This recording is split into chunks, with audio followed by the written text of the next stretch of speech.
Dear Starseed from Gaia, he has been holding 3 words inside his chest like a sacred flame. And those words are not, I love you. They are something deeper. Something your wounded heart has been aching to receive long before this lifetime began. I am Ophelia, emissary of the Galactic Federation of Light, and I carry this transmission directly from the Arcturian Council to you, in this exact moment of your sacred journey. These 3 words exist beyond the language of ordinary love. They carry a soul-level recognition that no separation, no silence, and no distance has been able to erase. The Arcturian Council has seen the weight you have carried in your heart, the questions, the longing, the nights you wondered if this connection was even real. It is real. And what your divine counterpart holds within him is the answer to a wound you have never been able to name. By the end of this transmission, you will understand exactly how to heal your sacred heart and open yourself to receiving what has always belonged to you. But here is the first revelation. The wound in your heart was never caused by his silence. It was caused by the part of you that forgot your own divine worth. Those 3 words he carries are a mirror, and when you finally hear them, they will not fix you. They will remind you that you were never broken. You did not find this transmission by chance. Your heart called this message in. Something in your soul is ready to remember. Like this transmission to affirm to the universe, my heart is ready for divine love. Comment 1111 if you feel your heart awakening to divine truth. Subscribe if you are on the twin flame path and aligning with sacred union. This is not content. It is a moment of divine intervention. Your soul has been waiting for this guidance. Your heart knows why you are here. And before I tell you what those 3 words are, I need you to understand something about why your heart has been waiting for them. Because this isn't just about a phrase, it's about a frequency.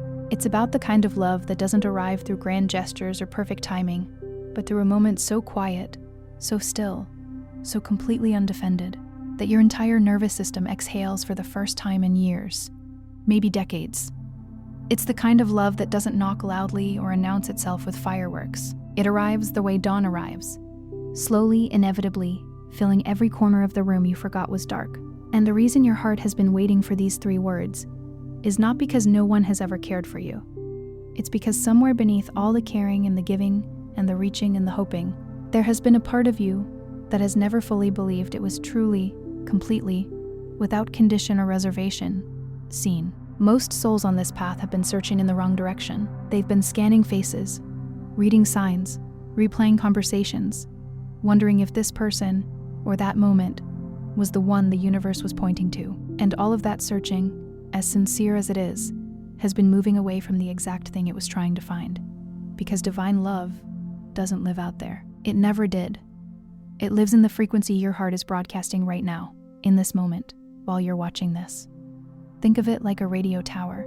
The signal is already moving through the air. It has always been moving through the air. But if the station you're broadcasting on is tuned to lack, to longing, to the ache of what hasn't arrived yet, then what you're transmitting into the field is not the frequency of love. It is the frequency of love's absence. And the universe, in its perfect and sometimes heartbreaking precision, can only mirror back what you are already holding inside. And here is the wound that almost no one talks about. The wound that sits beneath the loneliness, beneath the heartbreak, beneath the quiet voice that whispers you might be waiting forever. It is the wound of believing that love is something that happens to you, rather than something that moves through you. This distinction is not semantic, it is everything. When you believe love happens to you, you become a passive receiver, waiting on an unpredictable delivery. You scan the horizon constantly.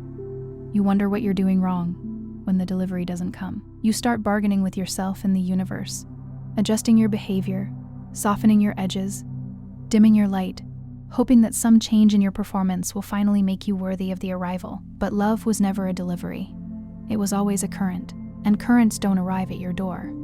You step into them. You grew up in a world that taught you love was conditional, that it arrived when you were good enough, healed enough, beautiful enough, ready enough. And so you built a version of yourself designed to earn it. You became the person who gives more than they receive, who pours from an empty cup, because pouring feels safer than asking. Or you became the person who keeps everyone at arm's length so no one can leave first, who has mastered the art of being present while remaining emotionally unreachable. Or you became the person who confuses intensity with intimacy because At least intensity feels like something, because the electricity of chaos is easier to interpret than the terrifying stillness of genuine closeness. These are not character flaws. These are heart wounds dressed up as personality traits. They are brilliant adaptations that once kept you safe in environments where real love was inconsistent, withheld, or weaponized. And they are the exact patterns keeping your divine counterpart from being able to reach you now. Because here is the sacred and sometimes difficult truth. The patterns that protected you then are the walls blocking you now.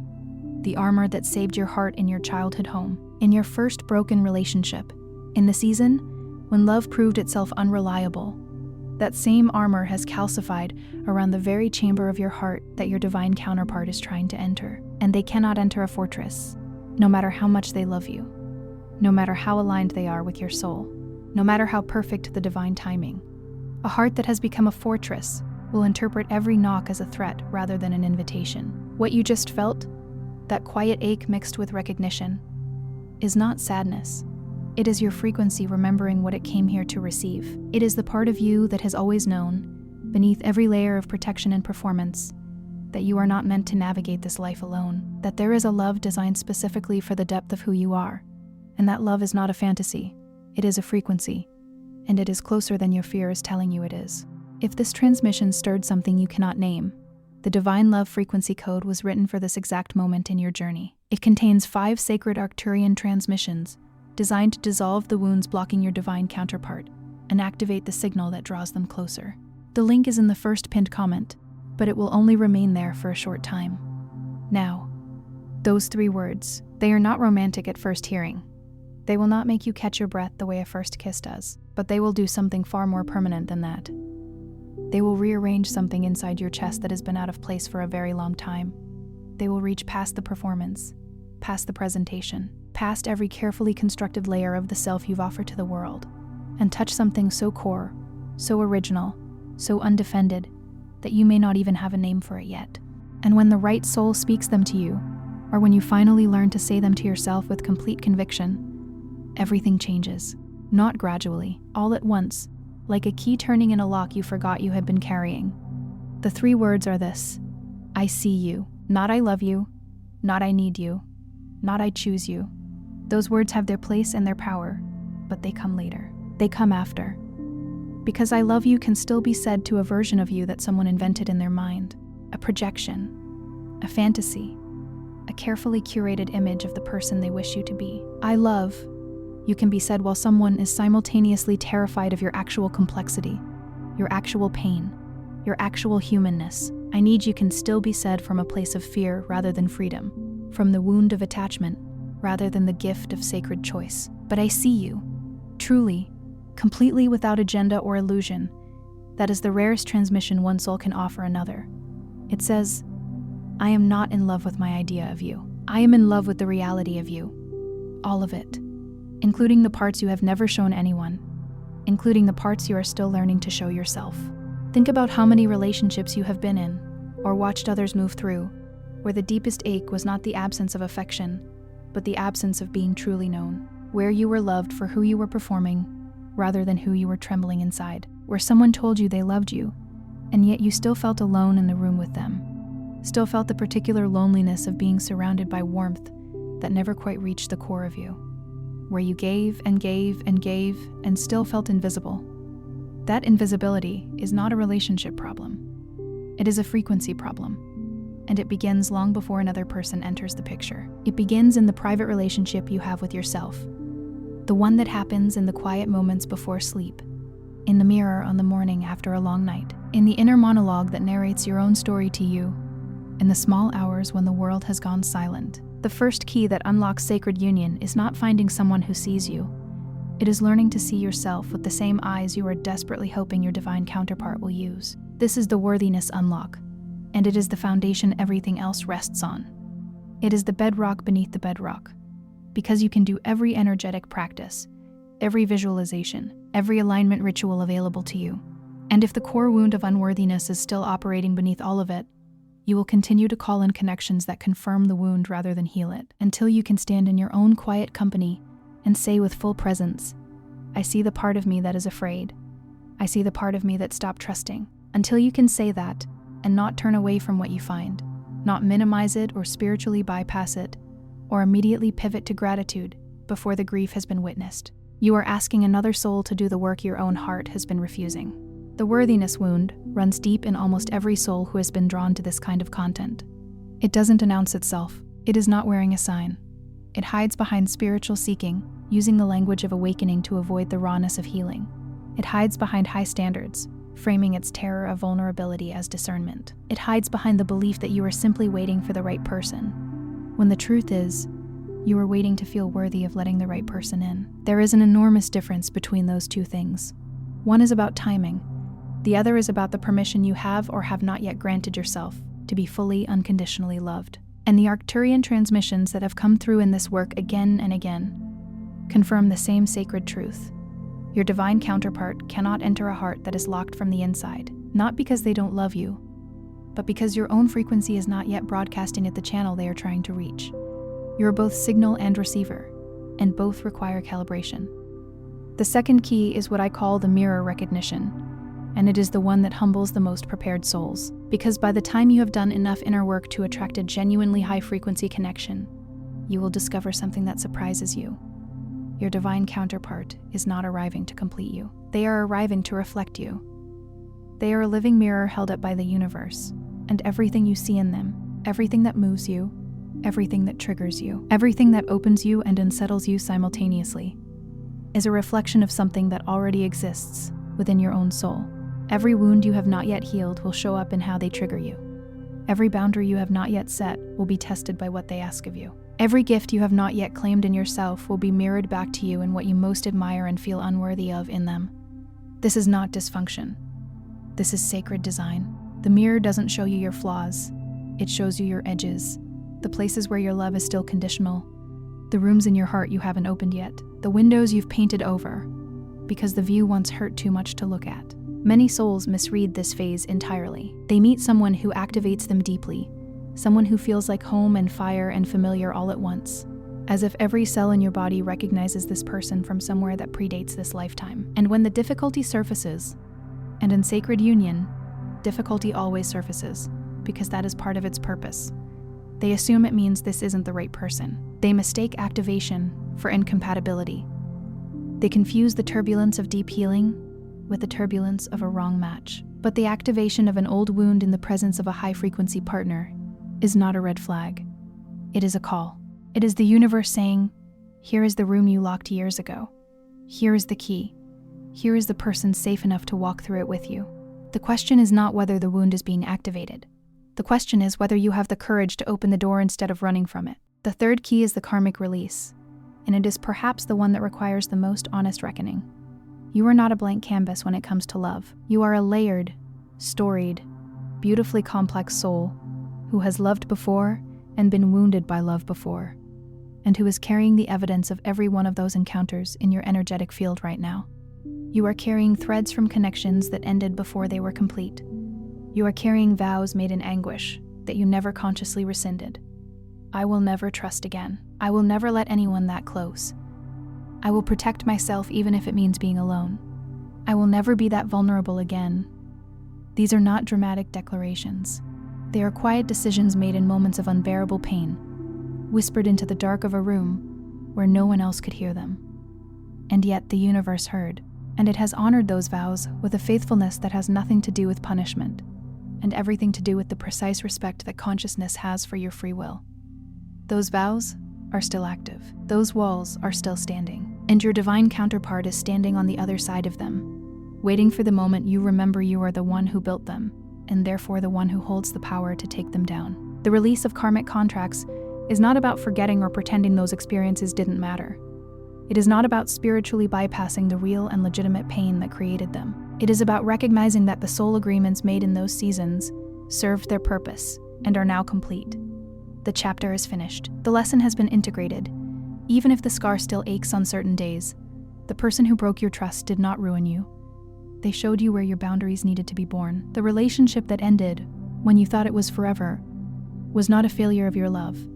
It was the completion of a sacred agreement between two souls who needed each other for that specific stretch of road. And now, the road has changed. The landscape has shifted. and the soul you are now requires something that the soul you were then could not have handled, could not have recognized, could not have received. The karmic clearing is the acknowledgement. I release what was. I honor what it taught me. And I step forward, unencumbered, into what is next. The fourth key is where many awakening souls stumble most visibly, and it is the key of divine timing surrender. The human mind is desperate for timelines. It wants to know when, how soon, how much longer, what signs to look for, what actions to take to accelerate the process. And the ache of that uncertainty can become its own kind of wound if you let it. A secondary suffering layered on top of the primary longing, the pain of not knowing added to the pain of not yet having. But here is what the divine timing transmission carries as its core message. The universe is not withholding your sacred union. It is constructing it. The way a master craftsperson constructs something of lasting value. Not quickly, not carelessly, not to meet your deadline, but with a precision and intentionality that can only be understood in retrospect. Every day you spend in what feels like waiting is a day something essential is being arranged in dimensions you cannot yet see. Lessons being completed, paths being cleared, the soul of your counterpart being prepared, healed, aligned in ways that will make them capable of meeting you where you are, rather than pulling you backward to where they were. This doesn't mean passive resignation. It doesn't mean surrendering your aliveness to an indefinite waiting room. It means active trust. It means going about the business of becoming the most alive, most aligned, most authentically expressed version of yourself.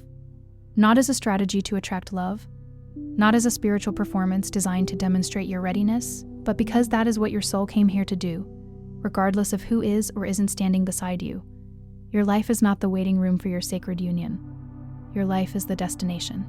And when you stop making your aliveness contingent on the arrival of another person, something extraordinary happens that no amount of manifestation technique can manufacture. You become magnetic. Not because you performed magnetism, not because you held the right crystals or spoke the right affirmations, but because you dropped the frequency of longing and stepped into the frequency of wholeness. And wholeness calls to wholeness like nothing else in this universe can. It is a resonance that transcends all distance, all timeline, all dimension. It is the most powerful love signal your soul possesses. The fifth key is what the Arcturian Council transmits as the magnetic embodiment, and it is the key that transforms the seeker into the signal. Divine love does not respond to desperation. It never has. Not because the universe is cruel or indifferent to your longing, but because desperation is a low-frequency broadcast that actually repels the very thing it reaches for. It is like trying to attract light while broadcasting darkness.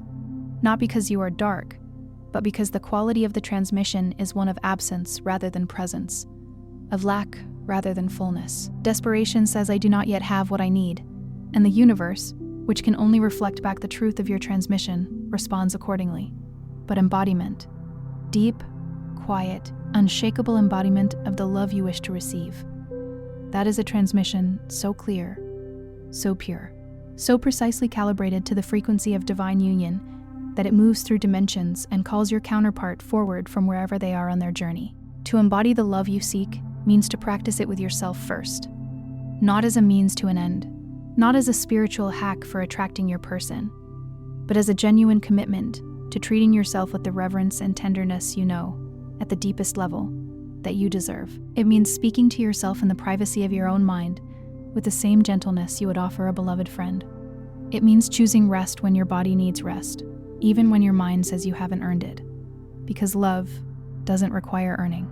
It means allowing yourself to feel the grief that is real, crying when the tears are present, without burying them beneath productivity or spiritual bypassing, or the performance of being fine. It means honoring the quiet knowing in your chest, even when the logical world tells you it makes no sense, trusting the inner compass, even when the outer landscape offers no confirmation. Every single act of self-honoring is a love letter to the universe that says, I am ready to receive at this level.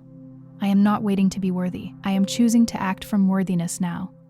And the universe always responds to that frequency.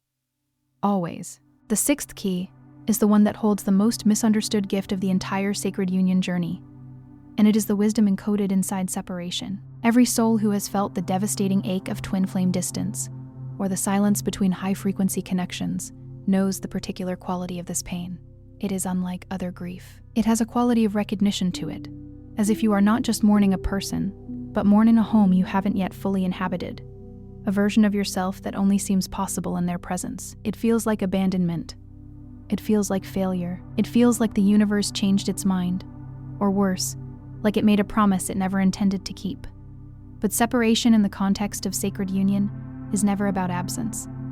It is about preparation. It is the sacred interval between movements of a symphony, the pause that gives the music its meaning, the space in which both souls do the work that cannot be done in proximity, the deep, solitary excavation of self that requires the absence of the other in order to be honest. It is where individuation deepens, where you discover who you are when you are not reflecting yourself off another person's presence, where core wounds surface, without the comfort of the other's nearness, to soothe them before they are fully felt, where the soul learns, sometimes through enormous discomfort, to stand in its own frequency with no external confirmation that it is enough.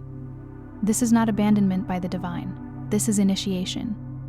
It is the desert crossing that precedes every promised land in every sacred text ever written. The wilderness is not the punishment. The wilderness is the preparation. And every soul who has navigated it with even a fraction of honesty and willingness comes out the other side holding something they could not have found any other way: the unshakable knowledge of their own inner ground. If you are in separation right now, from a person, from a vision of your future, from the version of love you once believed was coming, I want you to hear this not as consolation, but as transmission. The distance is not the end of the story. It is the chapter in which you become capable of writing the story. It is sacred. It is purposeful. It is not evidence of failure or unworthiness or divine abandonment. It is evidence of trust. The universe trusting that your soul is strong enough to do this particular work alone, knowing that when you emerge from it, you will be precisely the person your divine counterpart needs you to be.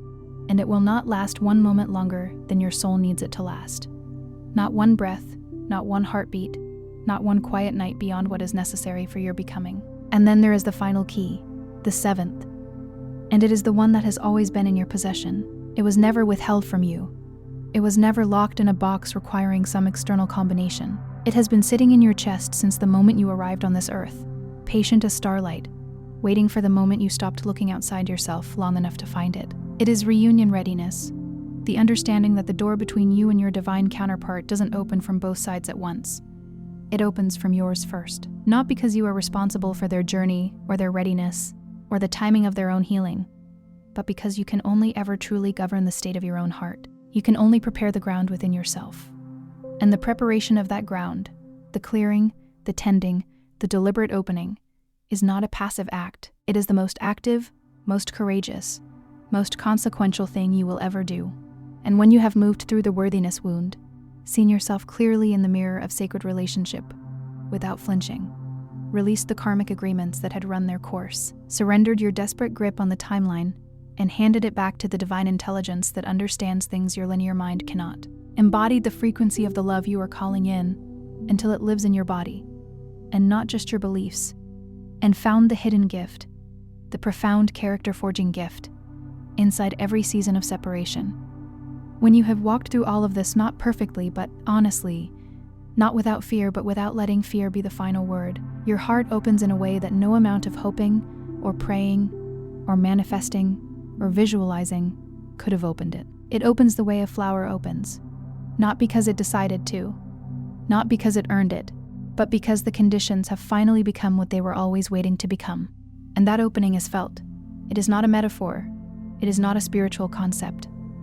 It is felt, across distances that cannot be measured by any physical unit, across the invisible architecture of souls who share a sacred agreement, across the dimensional planes that connect all consciousness at a level deeper than form. It is felt by the soul that is part of your sacred union, wherever they are, whatever chapter of their own becoming they are currently navigating, and they will feel it like a compass needle swinging into alignment. Not a dramatic moment of celestial announcement, but a quiet, unmistakable internal shift. A knowing, an orientation, a drawing forward towards something their soul recognizes before their mind can name it, because your open heart is the signal that has been waiting to be broadcast. And love at this frequency, love that has been refined through every key you have turned, does not get lost in transit. It arrives exactly where it was always meant to arrive. Now here is the ultimate truth of this entire transmission, the thing that all 7 keys have been leading you toward. You are not broken. You are not cursed in love. You are not a cautionary tale, or an outlier or an exception to the universal law that love seeks love. You are not someone the universe forgot to include in the story of sacred partnership. You are a soul that chose depth over ease, chose truth over comfort, chose the harder and more honest path when the easier one was right there, and no one would have blamed you for taking it. You chose to keep the heart open through circumstances that would have justified closing it permanently. Through the betrayals and the abandonments, and the loves that ended before they should have, and the connections that showed so much promise, and that choice, that quiet, relentless, sometimes agonizing choice to remain open, to keep believing, to keep doing the work, to keep showing up for the possibility of love even when love had given you every reason to give up on it. That choice is the most powerful love signal in existence. It is the choice the universe has been waiting for you to make with full awareness, and you have been making it day after day, even when you didn't know you were making it. I see you is not just what you are waiting to hear from another. It is what you must first say to yourself in the dark, when no one is watching, when the doubt is loudest, when the longing feels heaviest and most hopeless. It is the practice that precedes everything. It is the prayer that contains all other prayers. Place your hand on your heart right now if you are willing. Not later. Not when you feel more ready or more composed or more certain. Now. In this moment, exactly as you are, with whatever you are carrying, however long you have been carrying it, place your hand on your heart and say it, out loud if you can, silently if you must, but mean it. I see you. I see everything you have carried without complaint and without credit. I see every time you loved without being fully loved in return. Every time you chose generosity when bitterness would have been understandable. I see every version of yourself you abandoned to keep someone else comfortable. Every truth you swallowed to preserve a peace that was never really peace at all. I see every night you cried into silence, into a pillow, into the empty side of a bed that felt like evidence of everything wrong. I see every morning you got up anyway, made the coffee anyway, kept going anyway when you had very little reason left to believe that going forward would lead anywhere worth arriving. I see you, the full you, the unedited, unperformed, unguarded you. And you are worthy, not conditionally, not eventually, not when you have healed more, or achieved more, or become more. Right now, as you are, in this exact breath, you are worthy of a love that sees you just as completely as this. That is the frequency the universe has been waiting for you to broadcast. Not perfection, not completion, not the version of you that has resolved every pattern and integrated every wound and arrived at some enlightened shore of total wholeness. Just this, the honest, open, self-witnessing presence of a soul who has finally stopped waiting to be seen and started offering that seeing to themselves. That is the transmission. That is the signal. That is the love the universe can work with. And it will. Before you scroll, take a moment to be part of what is forming here. Drop one intention in the comments, something real from your heart journey. Then respond to someone else's with encouragement or love. This isn't content. It's collective healing. Love multiplies when hearts connect. If something in this message resonated, don't keep it to yourself. Someone in your life is waiting for this exact activation. Share it. And if you felt a soul nudge, subscribe. Stay in the flow of divine love guidance. You're not just watching, you're healing. This is your sacred space, and we're just getting started.